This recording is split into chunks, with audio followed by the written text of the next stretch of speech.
আমাদের আত্মার বন্ধন সংগঠনের মূল লক্ষ্য হচ্ছে আমরা স্বেচ্ছায় মানুষের কাজে নিয়োজিত আছি এবং মানুষের প্রয়োজনীয় জিনিসগুলো যেগুলো না লাগে আমরা অপ্রয়োজনীয়গুলো ফেরত নিয়ে তাদের প্রয়োজন হয় তাদের কাছে আমরা বিতরণ করে দিই এই মানবতার দেওয়াল থেকে।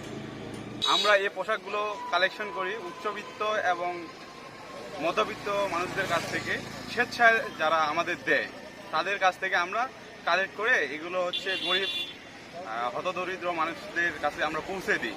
এটা হচ্ছে আমাদের আত্মার বন্ধনের মূল লক্ষ্য এবং উদ্দেশ্য। এটা ছাড়া আমাদের অনেক রকম কার্যক্রম আছে, যেমন রক্তদান, কম্বল বিতরণ, বৃক্ষরোপণ থেকে শুরু করে আমাদের মাদক বিরোধী কিছু কার্যক্রম আছে। রমজান মাসে আমরা বিভিন্ন প্রোগ্রাম করে থাকি, এরকম আরও অন্যান্য অনেক ইভেন্ট আমাদের এই সংগঠন থেকে আয়োজন করে থাকি। আমরা মূলত সম্মিলিত সবার সহযোগিতায় এবং আমাদের পঞ্চগড়ের যারা মানুষ আছে তাদের জন্যই আমরা মূলত কাজ করি। পাশাপাশি আমাদের রক্তদানের বিষয়টা আমরা সারা বাংলাদেশেই কাজ করে থাকি। আত্মার বন্ধন কর্তৃক আয়োজিত এই মানবতার দেওয়াল, এই সংগঠনটি কর্তৃক যে আজকে শীতার্ত বস্ত্র বিতরণ করছে গরিব এবং হতদরিদ্র মানুষের মাঝে, সেটা অত্যন্ত ভালো এবং চমৎকার। এটা দেশে আর বিভিন্ন জায়গায় এই ব্যবস্থা হোক এবং আব্দুল মতিনের এইটা আরো প্রসারিত হোক, এই আমি কামনা করি। এটা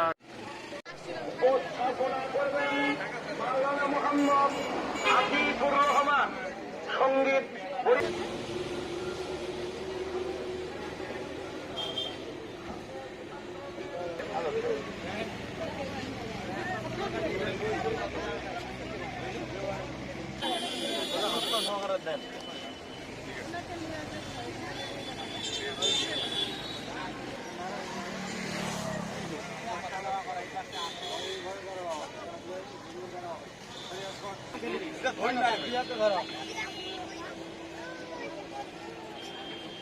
ছবি তুলে না